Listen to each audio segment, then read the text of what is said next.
This is the ICO Alert Podcast, episode 28.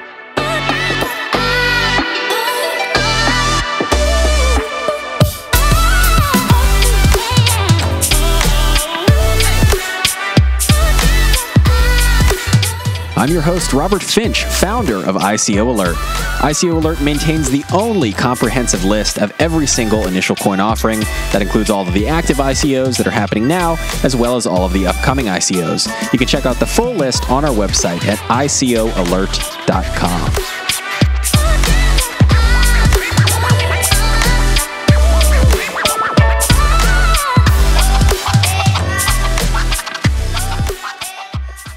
My guest today is Mark Lurie, the CEO of Codex Protocol. During the podcast, we'll talk about how Codex plans to transform the multi-trillion-dollar art and collectibles market, their plan to become the standard for title registry within that market, how their existing partnerships have already integrated them into more than 5,000 auction houses worldwide, and more. Without further ado, let's get to it. Mark, thanks so much for joining me today. Thanks so much for having me. Really appreciate it. Yeah, I'm excited to have you on the show. We had a couple users request for you to be on, so when you reached out, it made a lot of sense to have you. Could you start out by talking a little bit about what Codex Protocol is and what you guys are trying to accomplish? Sure. Codex Protocol is a decentralized title registry for the $2 trillion art and collectibles asset class. That includes everything from fine art to fine wine to jewelry to watches to collectible cars and coins. And it's the only large asset class that doesn't have a title registry today. And that makes it really hard to do a lot of things in the market, makes it really inefficient. And so what we're doing is bringing provenance onto the blockchain to create a title, which is the history of ownership and transmission of the piece. And that's especially important for art and collectibles because the entire value of the piece comes from its authenticity, which comes from its history of ownership. So if you have a piece that was purchased from someone who purchased it from someone who purchased it from the artist or from Sotheby's, then you can be confident it's authentic and has value. Right. So that's an underlying protocol for the art and collectibles asset class. And then applications can be built on top of that. So we expect insurance applications to give instant quotes by dipping into the title registry. We expect asset-backed lending applications to give loans. We expect artist royalties, galleries, auction houses, and more. And we're building the first application called Biddable, which makes it possible to bid anonymously and purchase in cryptocurrency from auctions, which is much easier than how it's done today. And we're backed by an industry consortium so that you'll be able to buy in from 5,000 auction houses selling about $6 billion of items from the get-go. And that will really help the title registry become a standard because we have an industry consortium behind it. Awesome. It's pretty interesting. You mentioned, this is the only major asset class that doesn't already have a title registry. If you think of vehicles or homes, they all have kind of a centralized standardization for title registry. Why do you think art and collectibles doesn't have one yet? Art and collectibles is a pretty private asset class. I think there's a lot of reasons why people just don't really want anyone or any central authority to know, what art they own or what jewelry they own, or what other valuable items. And so there's always been a resistance to registering that in any central way. And similarly, a lot of the intermediaries in this space don't want a central authority to know what their clients own for strategic reasons. And so it's really because the only option has been a centralized registry that it hasn't happened, even though everyone knows it would be beneficial. So with the advent of blockchain, there can be a way to store provenance without having trusting identity to a central actor. And that's what enables this to be possible when it wasn't before. Interesting. Okay. So when it comes to the Codex Protocol, it seems like the main problem that you said you guys are solving is really that safe and reliable store of provenance. So for people who maybe have never heard that word before or aren't familiar with what it is, can you explain what provenance is and why it's really so important in this market? So provenance is the collective evidence of authenticity and the identity of a piece. So you can imagine, a Jackson Pollock. The provenance of that piece will include, who its past owners were, how do you trace that back to a reputable intermediary like an auction house or a gallery that sold it, maybe back to the artist if that's possible. It'll include receipts of sale. It'll include records of exhibition at museums. And it might include, appraisals and other associated evidence related to a piece. So it's really everything that relates to the identity of a piece. And the most important evidence in there is the history of ownership, because that's how you can kind of confirm that it is the piece it purports to be. Definitely. And it's interesting. I had mentioned on the phone during our call before the podcast that my mom recently was trying to sell a painting that she got from her father. And it was really interesting to look through kind of the auction book of all of the different provenance from all the different pieces. And on some of them, it would say, person A transferred to person B, and in parentheses, it would say probably. And it's kind of crazy to think that, somebody would buy something kind of hoping that provenance is actually correct, and it doesn't turn out years later that, oh no, the probably was actually a probably not. So it's definitely a real issue that you guys are trying to solve, and I think it's very cool and very ambitious. And that happens, and people do figure out that information was either made up or wasn't what it was thought to be. And if you want to verify it, it's really hard to go back and verify the history. If people will even verify it to you, even if you get in contact with them. So it's pretty tough. And then what happens is if you have bad provenance, it kind of decreases the value of a piece because there's kind of a probabilistic spectrum of value. Great provenance, maximum value. Poor provenance, minimum value. Wow, that's fascinating. I can't imagine, spending as much money as some people do on art and collectibles and then finding out later that you actually bought a forgery or somebody kind of proved you wrong that, maybe the provenance isn't as accurate as you originally thought. I can't even imagine that. That's kind of a nightmare scenario. So if this core protocol is kind of that safe, reliable store of provenance, you mentioned you guys are building a couple apps, and I want to dive deep on some of those now, and then we'll talk about some possibilities for the future. So you mentioned Biddable is the first one, which essentially it allows users to buy art with crypto. Is that correct? That's correct. Okay, and tell me a little bit about that. What are you guys doing to kind of make that possible from the get-go? I know you mentioned the consortium, and that's kind of a group of auction houses. So Biddable is essentially a title escrow app. And why don't I explain why it's actually hard to buy in auctions today, and that'll make it really obvious why this app makes sense. Absolutely. So today, if you want to buy an auction, it's actually pretty tricky. You usually have to register perhaps 2 weeks in advance. You'll have to make personal disclosures. For example, you may have to send bank statements that prove your net worth.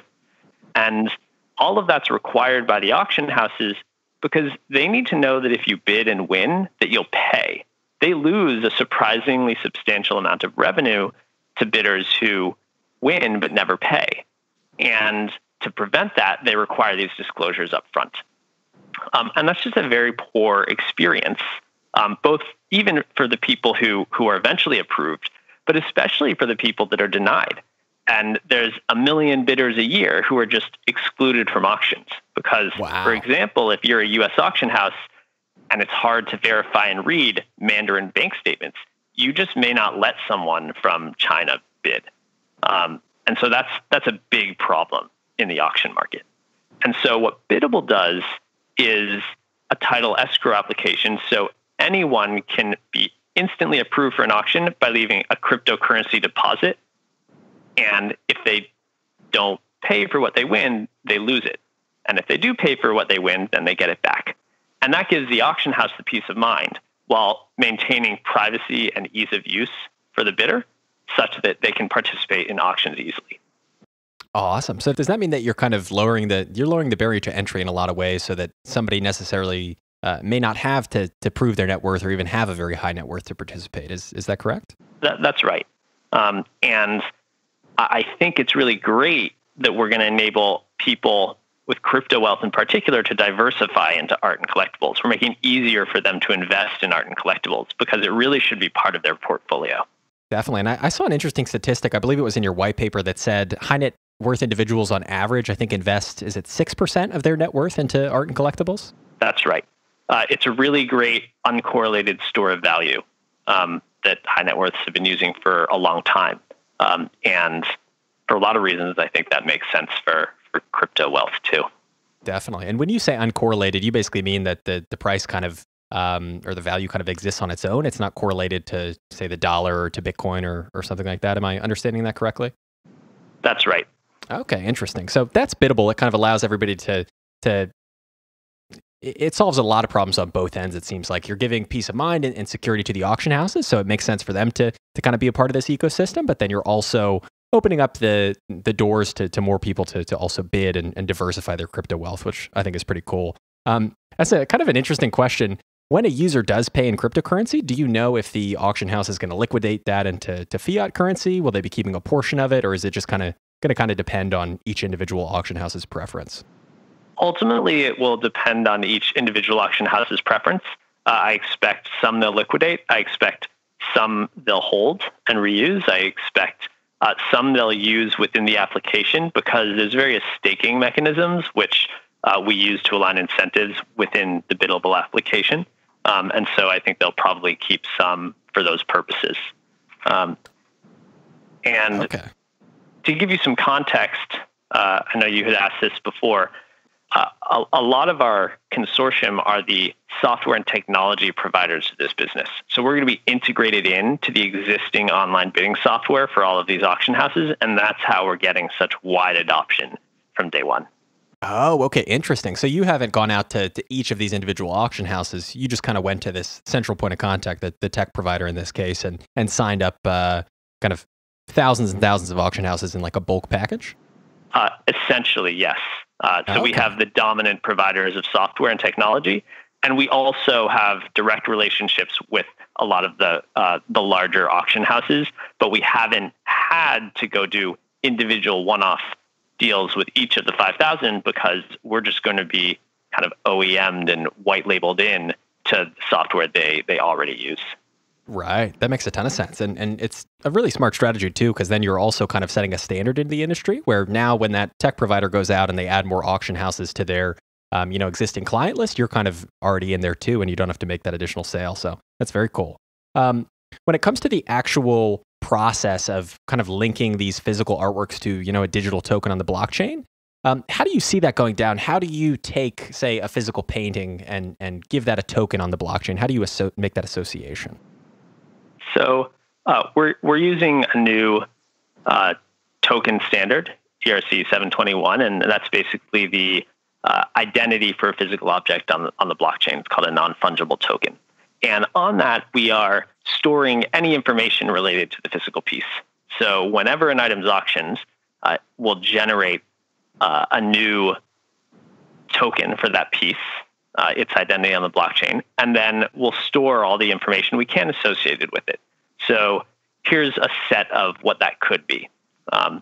One, it will likely be the records from the auction itself, the photographs, maybe condition reports, description, and that can all be hashed onto the blockchain. It could also involve information that links the physical piece. So there's a lot of people developing RFID chips that can be added to artwork so that you can kind of link and track the actual physical item with its identity on the blockchain, and we're going to support those IoT devices.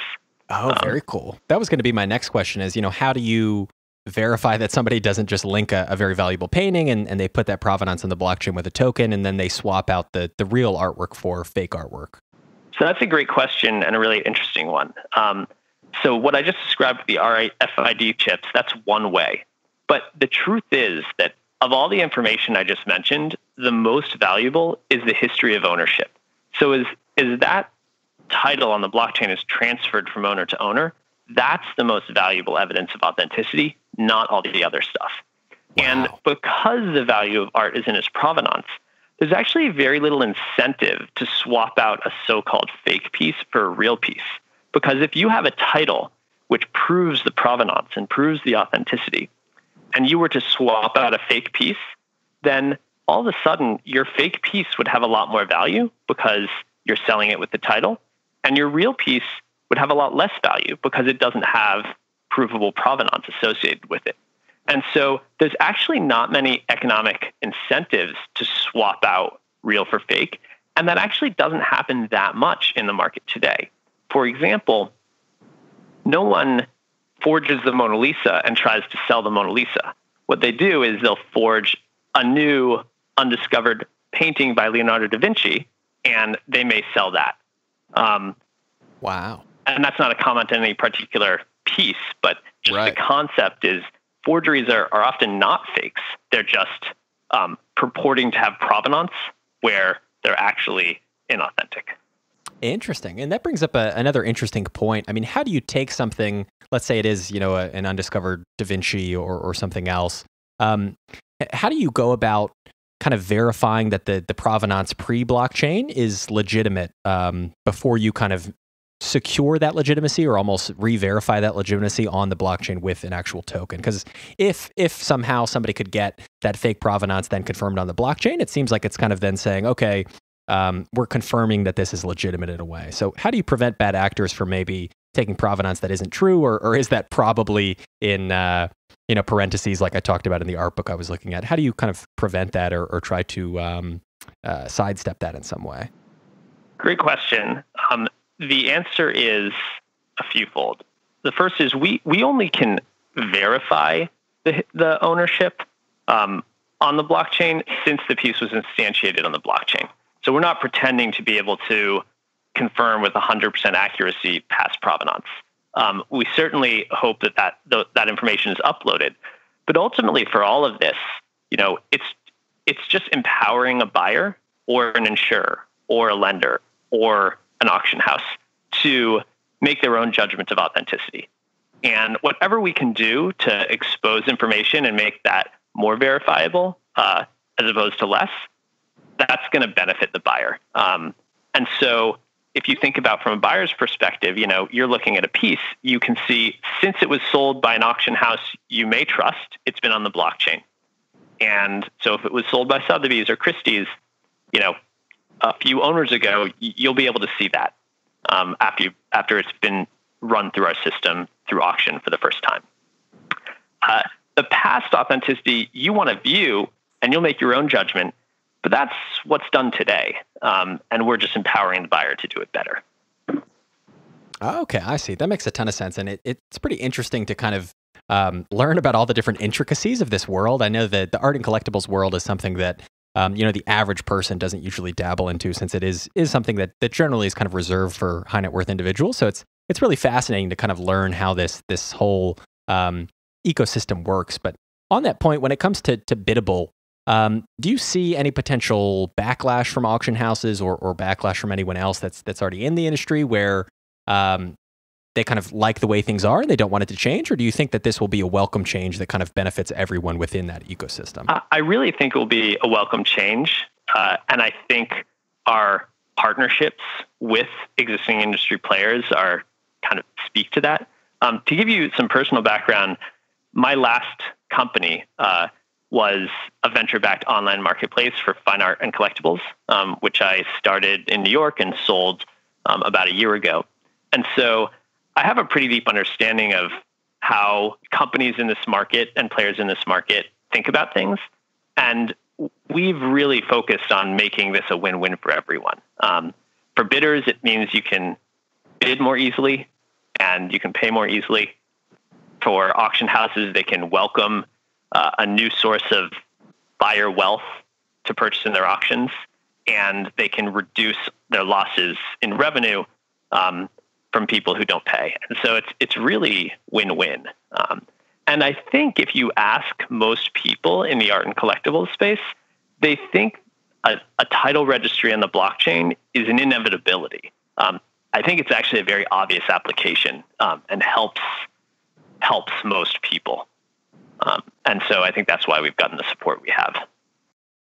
Definitely. And I definitely agree with that. I mean, I think eventually we may actually see all value tokenized on a blockchain somewhere. So whether it's your car or say your computer, I think everything in the future that has some kind of significant value will be tokenized. So it only makes sense that something that makes up trillions of dollars worth of value worldwide would also be tokenized.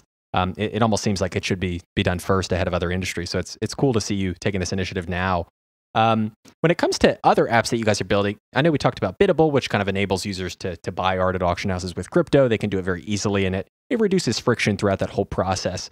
You also had mentioned Sellable. What is that? sellable is a way for people to access items which are not currently for sale.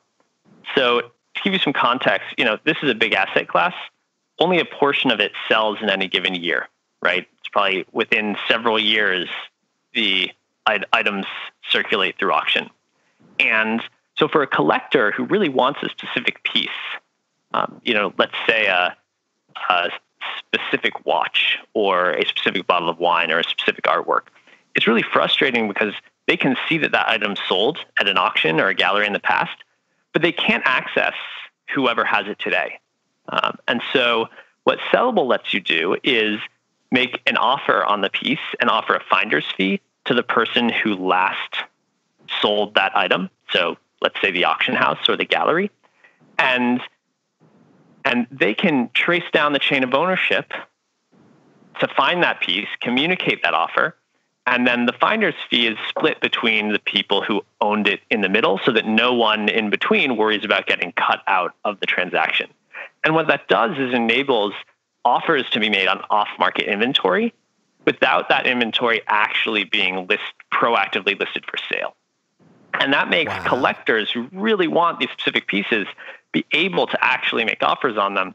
And I think will really increase the liquidity within the art and collectibles market and really increase the transaction value that trades every year.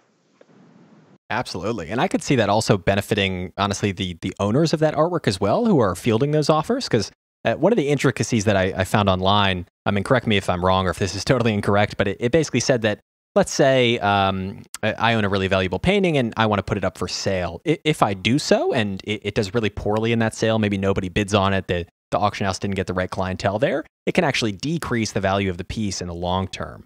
So I think it's pretty interesting that this ability to kind of bid on artwork that hasn't been put on the market is almost safer for those people that already own that artwork, because then they're able to kind of field offers without being exposed to the risk of their artwork not performing well at auction and then subsequently decreasing the value. That's exactly right. And in the industry, it's called a piece getting burned. And, it's a big problem. And the other problem is that if you offer it for sale, you often are subject to over 40% commissions in order to do that. Or if you're giving it to a dealer or gallery, it could be 60+% commissions. And so, it's really valuable to be able to field offers without having to, risk the piece, risk it being burnt and the value decreasing and pay a large commission. And it really benefits collectors too. So I'm pretty excited about it. Absolutely. And when it comes to that actual fee, I found something called a hammer price, which is 20 to 30%, which is kind of tacked on top of the price that somebody actually won a piece of artwork at auction. So they have to pay that additional fee to the auction house. Do you guys have any plans in the long term to kind of disintermediate that or maybe reduce that in some way? Or will Sellable kind of do that a little bit, enabling that peer-to-peer almost price discovery and sort of offer structure, if you will? Our goal is to kind of make the existing way things are done more efficient and easier. So what you described is the way auction houses work. So they have a seller's fee and a buyer's fee. And when you win the auction, there's a hammer price, and those fees are charged on either side of it to the buyer and seller respectively. Now, one of the reasons those fees are so large is because the auction house actually has a lot of costs. They have to diligence the provenance for each piece. They have to take it in-house because they can't trust that their transfer of ownership will be honored without a title. There's just a lot of costs, and the root cause of a lot of those costs is the lack of a title registry. And so if we can build a title registry and it's adopted as a standard, then auction houses' costs will come down, which means they'll be able to offer lower commissions. And so I think they'll be able to do it, and it'll be easier for them. I think there's other online marketplaces and other brokers and dealers that are already working in this industry, and it'll just be much more efficient to transact. And whether that's through brokers or through peer-to-peer, that's up to them. Our goal is just to be infrastructure for the industry so that transacting can be more efficient. but we're not Absolutely. really taking proactive steps to disintermediate anyone. Right. We'd rather work with the industry. No, and that makes a ton of sense. And it's interesting where this industry of art and collectibles is one that I think could benefit from a blockchain application like this. It could benefit substantially and really change that entire market. But it's also interesting because it's not in the way that we usually think. I think traditionally people think, a blockchain app, it's going to come in and it's going to totally disintermediate this landscape. And then, that reduction in fees is going to be so innovative for all the parties involved that it's going to catch on and be the new thing. And that's kind of where the improvement comes from. But I think you're right. I mean, if you think about even the amount of people that have enough money to purchase some of these works, that get up into the millions and tens of millions of dollars, that amount of people is very, very small. So it does seem reasonable to me that the auction houses would still take a fee of some sort because they do have to get those people interested. They have to, field offers, like you said, go through all the diligence of the provenance. So it's just pretty interesting as a note that a lot of the real innovation here is going to be happening with something like Codex Protocol rather than an actual disintermediation of the industry. So it's pretty interesting how art and collectibles kind of plays into this reimagining of every industry with blockchain tech. I agree. And I like the word transform more than disrupt. Absolutely. And that's what we're hoping to accomplish. And maybe one more note I should say is, there's thousands of auction houses and millions of bidders, and there's tens of millions that bid through our consortium directly. Oh, wow. And so I really encourage everyone who's listening to get involved because and invest and collect these items, because you actually don't need to be paying millions of dollars. There's items in the hundreds, there's items in the thousands, there's items in the tens of thousands and hundreds of thousands and across the board. And we have lots of those items through our consortium, and I look forward to kind of delivering that to everyone. Absolutely. And I may have even used a site that's within the consortium. I'm not sure if it is or not, but it's a website called Artsy. And I remember I kind of ran into this provenance problem recently where I was buying a print from an artist called Kaws, Kaws. And I just really like the way his stuff works. He kind of takes, old, say, Subway ads or magazine ads, and he'll do these really cool creative characters. He does these paintings almost over the existing artwork in that ad. But what was so interesting is that one of the prints that I was buying basically had no provenance, and it was only a couple $100, and ultimately I just really liked the way it looked, so I ended up buying it. But I could see that being a really, really big pain point, especially when the value of that piece then does go up if some of the provenance is a probably, or some of the provenance just is non-existent. I can see that being a huge pain point. So it is very cool. And to your point, there were thousands and thousands of items, anywhere from $100 up to $1,000. So it seems like this is actually a market for potentially everyone, and not just for people who, like you said, have tens of millions of dollars. Yeah, that's right. And I think in your case, there's hopefully with Codex a real economic incentive to demand and preserve that title, because you'll be able to at least prove provenance forward and at least prove provenance from where you bought it. And you'll also be able to hopefully receive passive offers on it while you own it. And I think those economic incentives are things that we've spent a lot of time thinking about building in so that adoption really grows for the title registry. Yeah. And I don't want to understate that concept of being able to bid on something when it's not on the market. I think that concept in general could not only be applied to art and collectibles, but could be applied to so much else, to really anything of value. I mean, imagine if really anything you owned, whether it's a painting or a car or something, if somebody could just bid on it from anywhere in the world and say, hey, I'll give you X amount for that item. I think it really changes ownership in a lot of ways and changes the whole dynamic of owning, of selling. It's just a really interesting concept in general to be able to bid on something from somebody else when it's not in the market. It's kind of like if you see a house you really like in a neighborhood, but it's not for sale, knocking on the door and saying, hey, I'll give you this much for your house, even though it's not available. It's just an interesting concept.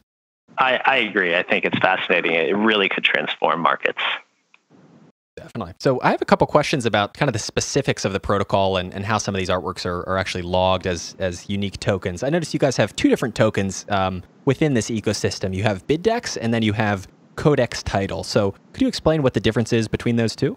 Sure. So BidDex is the fungible token, the so-called cryptocurrency within the application. And that serves to align incentives throughout and provide a method of governance for the registry.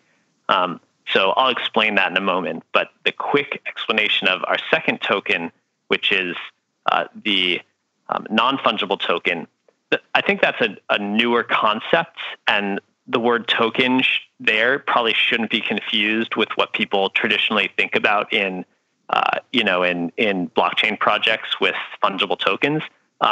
We really think of each individual item as a non-fungible token, right? It's unique and it represents the piece and it's transferable. And but really that's just a store of information about the item. So does that make sense? Yeah, that does make sense. And it's very similar to like a CryptoKitties cat, where it's a unique ERC 721 token, or a Decentraland parcel of land, for example, where each piece of land is its own individual token or digital asset. So it makes a ton of sense. And I think we're only going to see more and more of that as time goes on and more value gets tokenized and more people build apps on top of Codex and things like that. So that makes perfect sense. When it comes to that specific ERC 721 protocol or standard, let's just say in a hypothetical scenario where Ethereum is no longer the dominant kind of smart contract platform, would Codex Protocol be willing to be, say, not necessarily transfer completely out of Ethereum to another platform, but would Codex be open to being a cross-blockchain registry? So let's say somebody, just from a personal preference, wants to store their non-fungible token on a new blockchain or on the Bitcoin blockchain or wherever they want. Is that something that you guys see as number one being possible, but number two as being something that you're even open to? I think both are the case. We think of the title registry as open source, and we want it to be open access as well.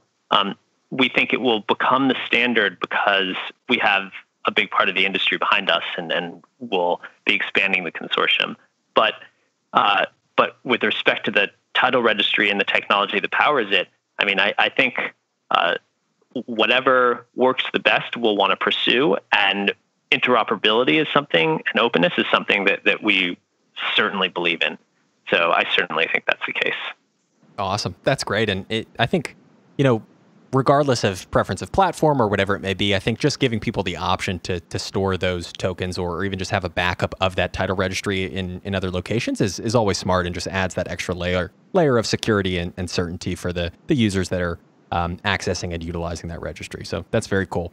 When it comes to, let's say a print or a series of works that are linked together, for example, let's say an artist does a print, it's a limited run of 100 different prints and they're individually numbered 1 to 100.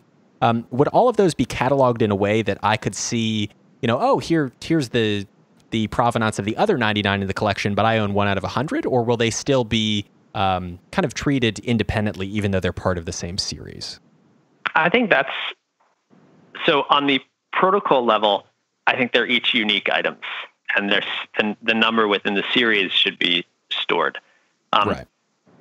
To the degree you want to view and interact with and see them in context with other items in the series, I think that's an example of an application that could perhaps be built on top of the title registry. So I could certainly see an application that browses and shows your item and similar items. But and I hope people will build that, and we're certainly going to encourage and use our community fund to support application developers who will build interfaces and applications like that. Absolutely. Yeah, that sounds like a great app idea. So if you're listening and that sounds good to you and it resonates with your interests, maybe somebody out there listening will build it. And I guess you could kind of apply that to other multiple paintings or pieces that aren't sort of a 1 of 100 where they're all the same and just one of a limited run, but where the paintings actually go together. So for example, 2 separate paintings that are meant to be displayed together could also be kind of linked in some way through that app or through that system. That's right. Awesome. Then I think the next thing I wanted to talk about was kind of the specifics of the consortium. So when did this all get started, and how long has this relationship with the consortium that you have with these tech providers and these auction houses, how long has this been going on? We started the company and started discussing this in September. And so we've been working together and with their support since then. I've known a lot of these players for quite a while because I worked with them in the context of my last company and had partnerships with them. And so there's a lot of history there. But we've been pursuing this in earnest around this specific project for several months now. And, there's just huge excitement from their end because it solves a big problem both immediately with respect to their auction house clients and in the long term with respect to, the inefficiencies in the industry more broadly. And what's been really interesting is now that we've announced the project and people are hearing about it, we're getting lots of inbound from other people in the art and collectibles market, whether it's galleries or other online marketplaces or artists who are interested in, preserving and protecting their pieces and maybe talking about royalty rights going forward. Oh, wow. And so we've just been kind of overwhelmed with that response and are increasingly engaging with them to figure out how does it make sense for each of them to work with and join the consortium and work with the title registry. Absolutely. So I take it the consortium is it's kind of going to be a living, almost like an alliance in a way, kind of similar to the Enterprise Ethereum Alliance, but maybe more actionable. Do you foresee this growing dramatically? Do you think it'll just kind of stay with these partners and grow, at a gradual pace, or do you really see this as something that could very quickly kind of be the majority leader within this art and collectibles market? I think it will grow very quickly, and I would like it to grow very quickly because ultimately this is something that has to be a cooperative and collaborative effort from the entire industry, and I think most people throughout the industry agree. So we really look forward to welcoming as many people as we can. Awesome. That's great. Then I think the last thing that I wanted to give you an opportunity to talk about is really just your upcoming ICO. So when is it? How can people join and where can they learn more about it? So to learn more about it, they can visit codexprotocol.com. That's CODEXPROTOCOL.com. They can join our Telegram group at Codex Protocol. And they can subscribe to our email list where we will send updates about the project and the token as they become available. Right now, we are doing a private fundraise for accredited investors only, and we intend to do a public sale in several months when the product is ready and we can release it to the public, and so it'll be actionable and you'll actually be able to participate and buy in auctions with cryptocurrency and get your title as you do so. So we'll release more information about that as we release to the public, and those who subscribe will be the first to know. Awesome. That's fantastic. Well, Mark, thank you so much for your time. I sincerely appreciate it, and best of luck with your private round and, of course, with your main ICO. Thank you. I really appreciate it as well. And if anyone listening has other questions, I really encourage them to ask on our Telegram channel, and we look forward to answering them. Thanks so much for the time. Awesome. Likewise. Thanks, Mark.